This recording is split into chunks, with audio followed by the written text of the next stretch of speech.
വിശ്വാസങ്ങൾ സംരക്ഷിക്കാൻ വികസന വിപ്ലവം ആരംഭിക്കാൻ അഴിമതി ഭരണം ഇല്ലാതാക്കാൻ ഇനി വരണം ബി.ജെ.പി.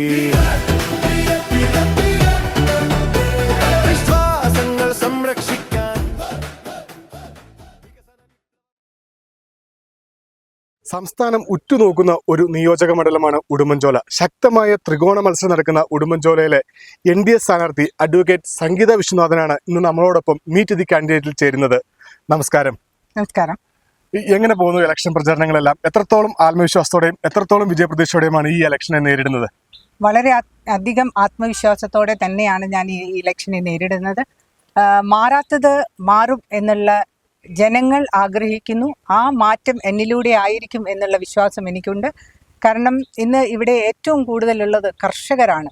ആ കർഷകരുടെ ഒരു കൂട്ടുകാരിയായിട്ടാണ് ഇന്ന് ഞാൻ അവരുടെ മുന്നിലുള്ളത്. സ്പൈസസ് ബോർഡിൻ്റെ ചെയർപേഴ്സൺ എന്ന നിലയിൽ അവരുടെ പരിമിതികൾ എന്താണെന്നും അവർക്കുള്ള ബുദ്ധിമുട്ടുകൾ എന്താണെന്നും പ്രശ്നങ്ങൾ എന്താണെന്നും ഞാൻ തിരിച്ചറിഞ്ഞ് അവർക്ക് വേണ്ട ചെറിയ കാലയളവിൽ തന്നെ അവർക്ക് വേണ്ട പരിഹാരങ്ങൾ നിർദ്ദേശിക്കാനായിട്ട് സാധിച്ചിട്ടുണ്ട്. ആ ഒരു വിശ്വാസം അവരിലുണ്ട്. അത് തന്നെയാണ് എൻ്റെ ആത്മവിശ്വാസം. ഞാൻ ഫ്ലെക്സിലും ബാനറിലും എല്ലാം കണ്ടു മാറാത്തത് മാറും നാട് വളരും. എന്താണ് അങ്ങനെ ഒരു ക്യാപ്ഷൻ ഇടാനുണ്ടായ ഒരു സാഹചര്യം, അല്ലെങ്കിൽ അങ്ങനെ ഒരു ക്യാപ്ഷൻ തിരഞ്ഞെടുക്കാനുണ്ടായ ഒരു സാഹചര്യം എന്താണ്? തീർച്ചയായിട്ടും 25 വർഷത്തോളം ഇവിടെ LDF ഭരിക്കുകയുണ്ടായി. ഇവിടെ എന്ത് മാറ്റങ്ങളാണ് ജനങ്ങൾക്ക് നൽകാൻ സാധിച്ചത്? ആകെ കൂടി നല്ല ഇടുക്കിയിൽ ചില റോഡുകൾ നന്നായിട്ട് ഭംഗിയായിട്ട് നമുക്ക് പോകാൻ കഴിയുന്നുണ്ട്. അതൊന്ന് കേന്ദ്ര സർക്കാർ മുന്നോട്ട് വെച്ച സഹായം കൊണ്ട് മാത്രമാണ്. അതുപോലെ തന്നെ മറ്റ് മേഖലകൾ എടുത്തു നോക്കിയാൽ ആരോഗ്യ മേഖലയിൽ ഇവിടെ ഫ്ലെക്സുകൾ മാത്രം ഉദ്ഘാടനം ചെയ്തു പോകുന്ന ഒരു അവസ്ഥയാണ് ഉണ്ടായിട്ടുള്ളത്.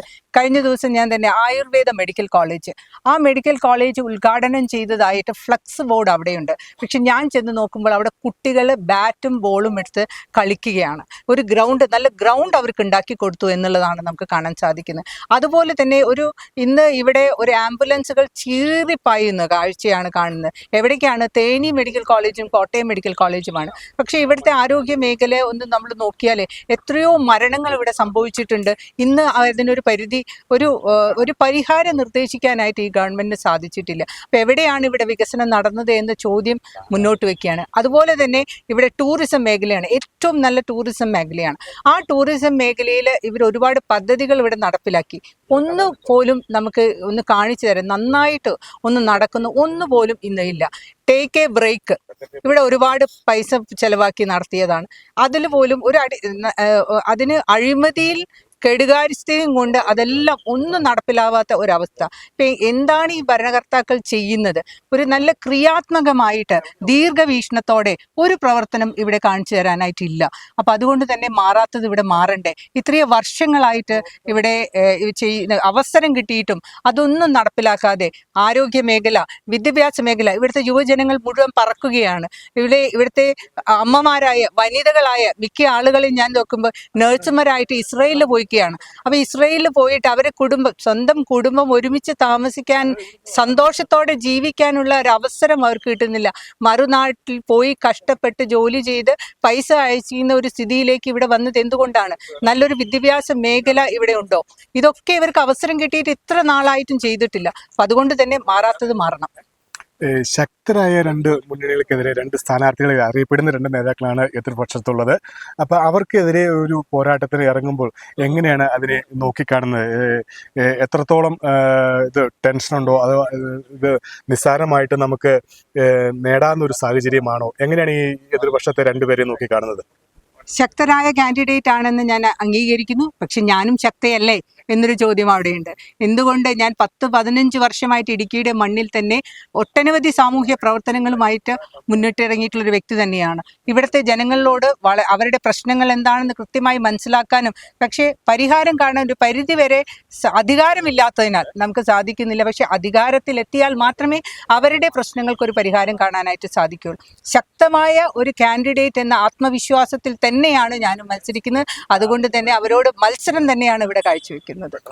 കഴിഞ്ഞ ദിവസം മാധ്യമങ്ങളോട് സംസാരിച്ചതിൽ ഉടുമ്പൻചോലയിൽ ഭീതിയുടെ രാഷ്ട്രീയമാണ്, ഒന്ന് സംസാരിക്കാൻ പോലും ഒന്നും പറ്റാത്തൊരു സാഹചര്യമുണ്ട് എന്നുള്ളൊരു ആരോപണം ഉന്നയിച്ചിരുന്നു. എന്തുകൊണ്ടാണ് അങ്ങനെ ഒരു ആരോപണം ഉന്നയിക്കാനുള്ള ഒരു സാഹചര്യം? ഇന്ന് ഞാൻ ഇത്രയും അധികം ആളുകളുമായിട്ട് ഇടപഴകിയപ്പോഴൊക്കെ നമ്മുടെ വളരെയധികം എന്നോട് അമ്മമാര്, പ്രത്യേകിച്ച് സ്ത്രീകള്, അവരോട് പറയുന്നത് ഞങ്ങൾക്കൊക്കെ അറിയാം, ഞങ്ങളുടെ ഈ ഒരു രാഷ്ട്രീയത്തെ ഞങ്ങളൊക്കെ മനസ്സിലാക്കുന്നു, പക്ഷെ ഞങ്ങൾക്ക് ഇറങ്ങിച്ചെന്ന് ഒന്ന് അതിന് അഭിപ്രായം പറയാൻ പോലുമുള്ള സ്വാതന്ത്ര്യമില്ല. കാരണം നാളെ അല്ലെങ്കിൽ അതിൻ്റെ പിറ്റേ ദിവസം അവരുടെ ജോലിയെ അത് ബാധിക്കുന്നു, അല്ലെങ്കിൽ അവരുടെ സാമ്പത്തിക ഇടപാടുകളെ അത് ബാധിക്കുന്നു. അത്തരത്തിലുള്ള ഒരു ചിന്താഗതി എന്തുകൊണ്ട് ഈ നാട്ടിലെ ജനങ്ങൾക്ക് വന്നു? ഇവിടുത്തെ ജനാധിപത്യം എന്ന് പറയുന്നത് ജനാധിപത്യ വിശ്വാസികളാണ്. ആ ജനാധിപത്യ വിശ്വാസികൾക്ക് അഭിപ്രായം പറയാനുള്ള സ്വാതന്ത്ര്യമുണ്ട്, അവർക്ക് അവരുടെ വോട്ടവകാശം വിനിയോഗിക്കാനുള്ള സ്വാതന്ത്ര്യമുണ്ട്.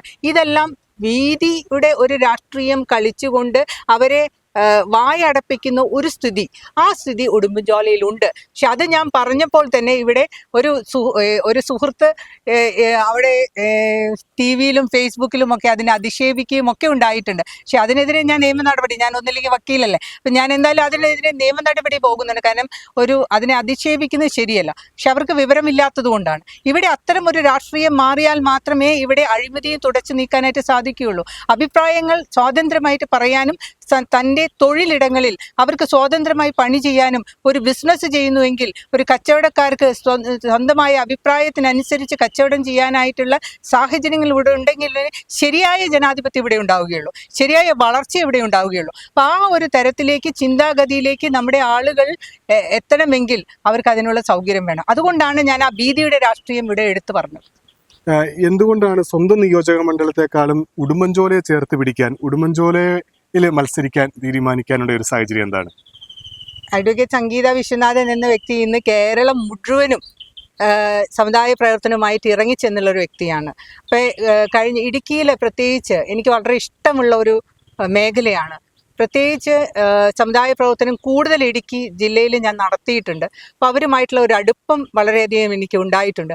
ആ അടുപ്പത്തിൻ്റെ ബേസിൽ തന്നെയാണ് 2 വർഷം ആദ്യം എനിക്കൊരു അവസരം കിട്ടിയപ്പോൾ ഞാൻ ഇവിടെയാണ്. പക്ഷേ ഇവിടുത്തെ പ്രകൃതി ഭംഗിയും അതുപോലെ ഇവിടെയുള്ള നാട്ടുകാരുമായിട്ട് ഒരുപാട് ബന്ധങ്ങൾ എനിക്കുണ്ട്.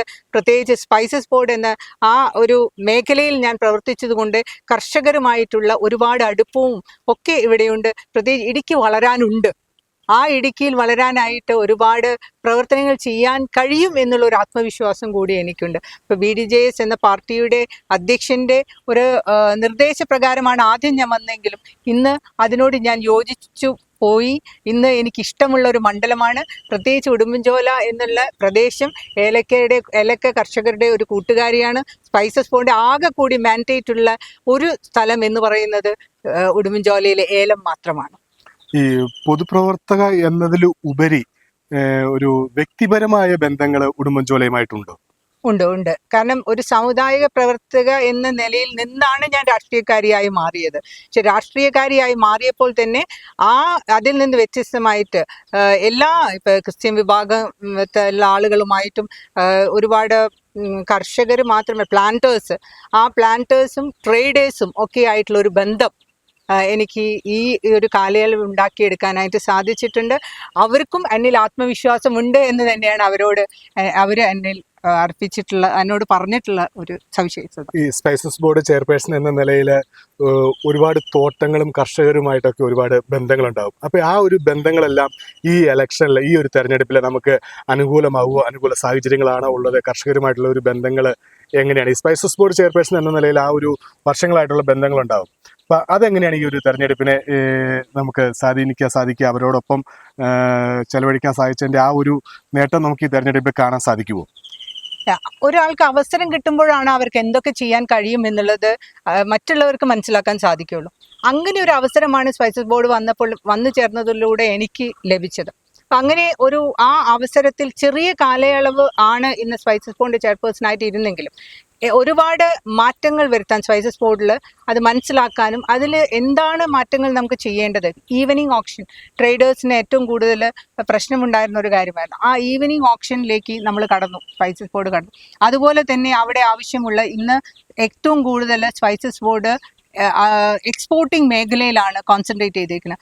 ഇന്നത്തെ ഇവിടുത്തെ ഏലക്ക എന്നുള്ളത് വിപണി എന്നുള്ളത് ഇന്റർനാഷണൽ ലെവലിൽ വളരെ വലിയ സാധ്യതയുള്ളതാണ്. അപ്പം അങ്ങനെയുള്ള ആ വിപണിയെ കണ്ടെത്താനും ഇവിടുത്തെ കർഷകർക്ക് ആ വിപണിയിലേക്ക് ചെന്നെത്തിപ്പെടാനും അതുപോലെ തന്നെ ഏലയ്ക്കയ്ക്ക് കൂടുതൽ മാർക്കറ്റ് വാല്യൂ ഉണ്ടാക്കി കൊടുത്ത് വാല്യൂ അഡീഷൻ ഉണ്ടാക്കി കൊടുത്ത് ഏലയ്ക്ക മാത്രമല്ല മറ്റുള്ള സ്പൈസസിൻ്റെയും വാല്യൂ ആഡഡ് പ്രൊഡക്ട്സിനെ ഇവിടെ ഉണ്ടാക്കി അതിനുള്ള ടെക്നോളജി ടെക്നിക്കൽ നോ ഹൗ അതൊക്കെ ഓരോ കർഷകരിലേക്കും പുതിയ പുതിയ ഇന്നോവേറ്റീവ് ഐഡിയാസ് അവർക്ക് കൊടുക്കാനുമുള്ള സാഹചര്യങ്ങൾ ഉണ്ടാക്കുന്നതിന് വേണ്ടി ഒരുപാട് ക്ലിനിക്സുകളും ഒക്കെ അത്തരം ബയർ സെല്ലേഴ്സ് മീറ്റുകൾ ഇതൊക്കെ ഞാൻ വന്നതിന് ശേഷം ഇവിടെ സംഘടിപ്പിച്ചിട്ടുണ്ട്.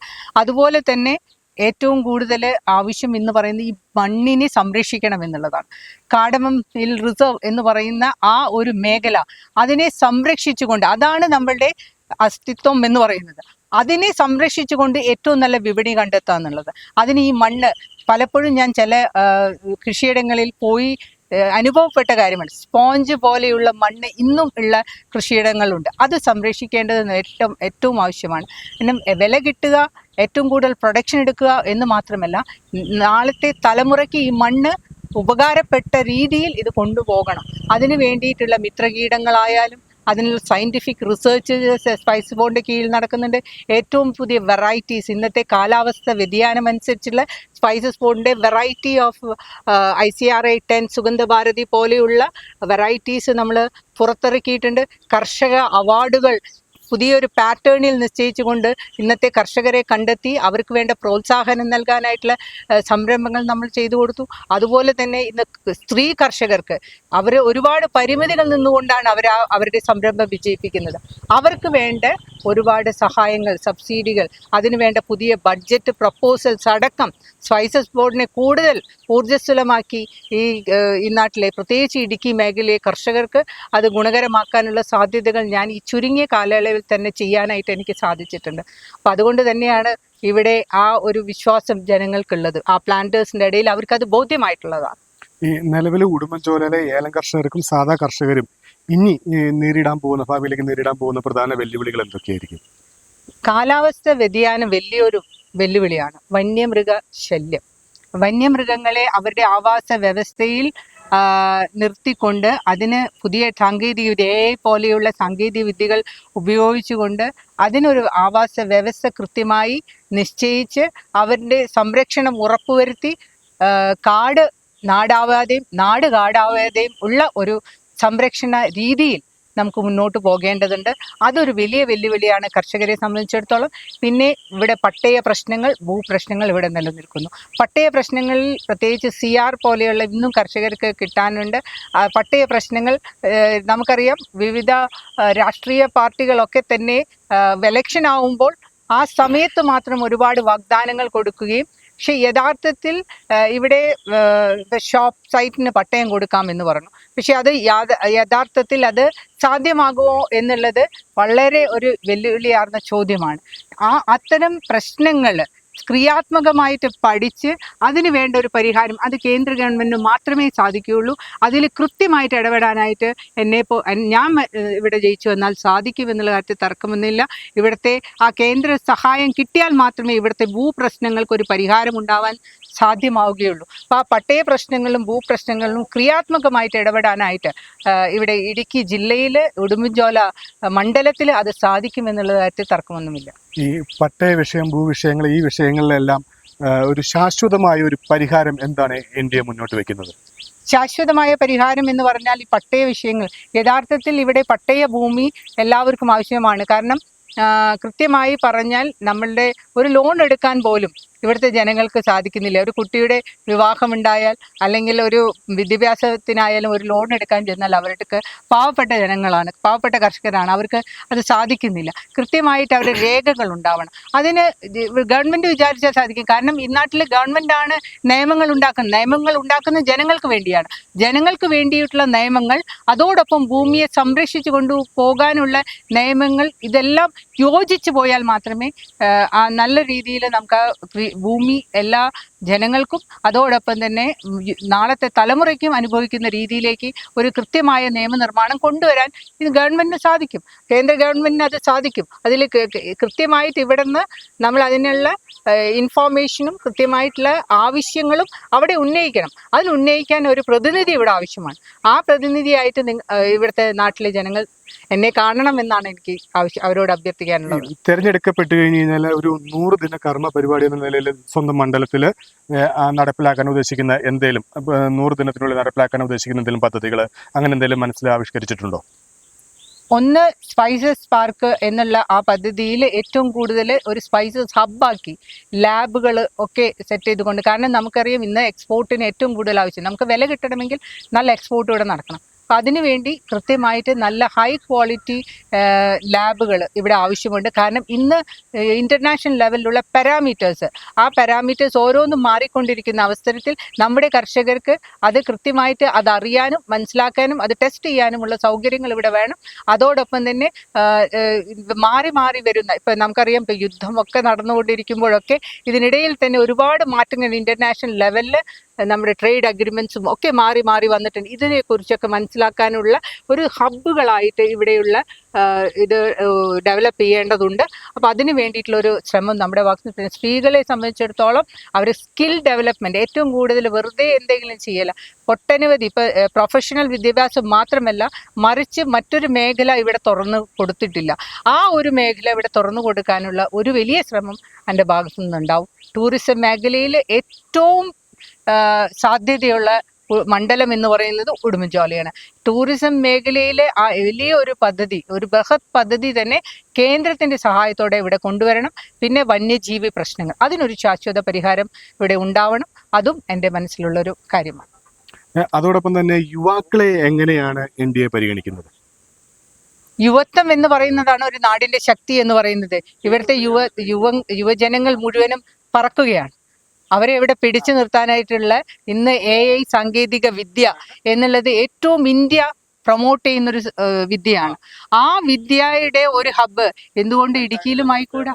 അത് തീർച്ചയായിട്ടും ഉണ്ടാവും. അവർക്ക് വേണ്ട അവർക്ക് ജോലിയാണ് ആവശ്യം. അവരെ പഠനം പൂർത്തിയാക്കി ഇവിടെ ഒരു ജോലി ചെയ്യാനുള്ള ഒരു സാധ്യത, അത് ടൂറിസം മേഖലയിൽ ഇത്തരം യുവാക്കൾക്ക് കൂടുതൽ സാധ്യത കൊടുത്തുകൊണ്ട് അതിനെ കൂടി യുവജനങ്ങളെ ടൂറിസം മേഖലയുമായിട്ട് യോജിപ്പിച്ചുകൊണ്ടുള്ള ഒരു പദ്ധതി തീർച്ചയായിട്ടും എൻ്റെ ഭാഗത്തുനിന്നുണ്ടാവണം. അടിസ്ഥാന സൗകര്യങ്ങളുടെ വികസനത്തിൽ ഉടുമ്പൻചോലയ്ക്ക് എന്തൊക്കെ മുൻതൂക്കം നൽകാനാണ് ഉദ്ദേശിക്കുന്നത്? അടിസ്ഥാന സൗകര്യങ്ങളുടെ കാര്യത്തിൽ ഒന്ന്, നമുക്കറിയാം ആരോഗ്യ മേഖലയിലെ വികസനം, അതിവിടെ ഏറ്റവും ആവശ്യമുള്ള ഒരു കാര്യമാണ്. ഒരു നല്ല ഒരു medical college, Idukki medical college എന്ന് പറയുന്നത് ഒരു സ്വപ്നം മാത്രമായിട്ട് നിൽക്കുകയാണ്. നല്ല ഡോക്ടേഴ്സ് ഇല്ല. അവിടെ ചെന്ന് ഒരു അനസ്തേഷ്യസ്റ്റ് ഇല്ലാതെ എങ്ങനെ ഒരു ഓപ്പറേഷൻ ചെയ്യാൻ സാധിക്കും? അനസ്തേഷ്യ ഇല്ലാതെ അവിടെ എനിക്ക് തോന്നുന്നു മെഡിക്കൽ കോളേജിൽ അവിടെ വേക്കൻ്റ് ആയിരിക്കും. ഓപ്പറേഷൻ ചെയ്യുന്ന അനസ്തേഷ്യസ് ഇല്ലാതെ എങ്ങനെ ചെയ്യാൻ പറ്റും? അപ്പം ഇത്തരമുള്ള കാര്യങ്ങളാണ് ഇവിടെ ആരോഗ്യ മേഖല ഒരു തകർച്ച നേരിടുന്ന ഒരവസ്ഥയാണ് ഇന്ന് കാണാനായിട്ട്. ഉദ്ഘാടനങ്ങൾ മാത്രം ഒരുപാട് പ്രശ്നങ്ങൾ ഇന്ന് ആരോഗ്യ മേഖല അനുഭവിക്കുന്നുണ്ട്. അതിനൊരു ശാശ്വത പരിഹാരം ഇവിടെ ഉണ്ടാവണം. പിന്നെ അടിസ്ഥാന സൗകര്യങ്ങൾ, ടോയ്ലറ്റ്, ജൽ ജീവൻ മിഷൻ പ്രകാരം ഇവിടുത്തെ കുടിവെള്ളം ഇന്ന് ഏറ്റവും ഒരു പ്രശ്നമാണ്. എല്ലാവരും ബോർവെൽ അടിക്കാൻ കഷ്ടപ്പെടുകയാണ് ഇടുക്കിയിലെ ഉടുമ്പൻചോലയുടെ ആളുകൾ. അപ്പം ആ ബോർവെൽ അടിക്കുമ്പോൾ തന്നെ ഇവിടുത്തെ ജൽ ജീവൻ മിഷൻ എന്നുള്ള ആ പദ്ധതി പാതി വഴിയിൽ നിന്നുപോയത് കേന്ദ്ര സർക്കാരിൻ്റെ പ്രശ്നം കൊണ്ടല്ല. ഇവിടെ അത് ആവിഷ്കരിച്ച് നടപ്പിലാക്കാൻ, അത് ഇംപ്ലിമെൻ്റ് ചെയ്യാനായിട്ട് ഇവിടുത്തെ സംസ്ഥാന സർക്കാരിന് കഴിയാതെ പോയി. അപ്പോൾ അത്തരം കാര്യങ്ങൾ ലൈഫ് മിഷൻ ഇവിടെ ഉണ്ടെങ്കിലും അത് ലൈഫ് മിഷൻ എന്ന് പറയുന്നത് നമുക്കറിയാം കേന്ദ്ര പല പദ്ധതികളും ഇന്ന് പേര് മാറ്റി ഇവിടെ നടപ്പിലാക്കുന്നു. ഇവിടെ ആയുഷ്മാൻ ഭാരത് ഉണ്ട്, പക്ഷെ ഇവിടെ നടപ്പിലാക്കുന്നില്ല. അപ്പോൾ അതിനൊക്കെ ഒരുപാട് പദ്ധതികൾ പേര് ഇവിടെ ഇട്ട് മാറ്റിയിട്ടെങ്കിലും ഒരുപാട് പേരുകൾ മാത്രം മാറ്റിയിട്ടു, പക്ഷെ നടപ്പിലാവുന്നില്ല. കാരണം ഇവിടുത്തെ ഇംപ്ലിമെൻറ്റേഷൻ്റെ ആ ഒരു ചെറിയ ഭാഗമാണ് കേന്ദ്ര സർക്കാർ പറയുന്നത്, സംസ്ഥാന ഗവൺമെൻറ്റും ആ ഒരു ഭാഗം ക്ലിയർ ആക്കാതെ എങ്ങനെ ഇവിടെ ഇതൊക്കെ നടപ്പിലാക്കാൻ കഴിയും? ഇവിടെ ഒരു ഡബിൾ എഞ്ചിൻ സർക്കാർ ഉണ്ടെങ്കിൽ മാത്രമേ ഇതൊക്കെ തീർച്ചയായിട്ടും നടപ്പിലാക്കാനായിട്ട് സാധിക്കുകയുള്ളൂ. ഈ നിലവിലെ കേരളീയ രാഷ്ട്രീയത്തെ, ഇപ്പോൾ ഒരു രാഷ്ട്രീയ സാഹചര്യത്തെ, കേരളത്തിലെ രാഷ്ട്രീയ സാഹചര്യത്തെ എങ്ങനെയാണ് നോക്കിക്കാണുന്നത്? ഒരുപാട് മാറ്റങ്ങൾ ഉള്ള ഒരു സാഹചര്യമാണ് ഇന്ന് കേരള രാഷ്ട്രീയം എന്ന് പറയുന്നത്.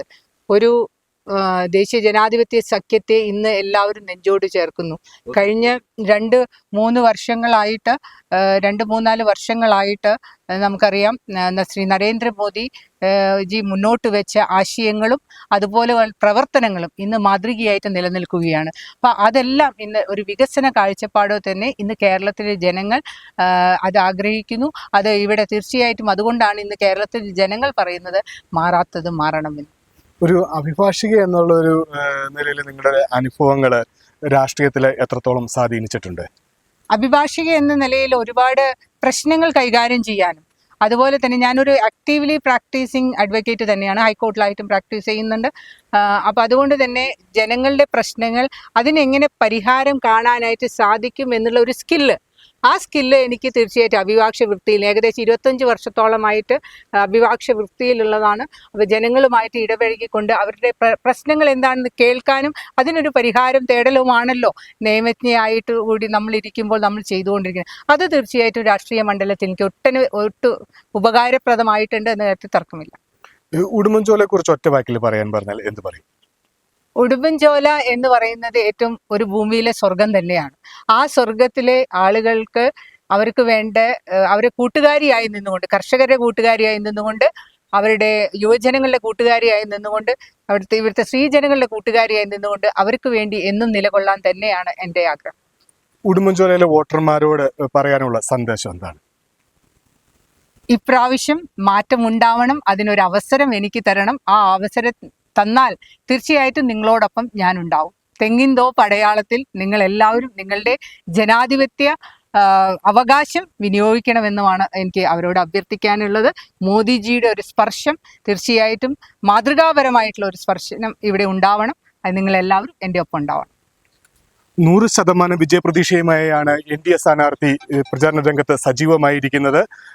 മീറ്റ് ദി കാൻഡിഡേറ്റിന്റെ എല്ലാ വിജയാശംസകളും സ്ഥാനാർത്ഥിക്ക് നേരുകയാണ്. നമസ്കാരം.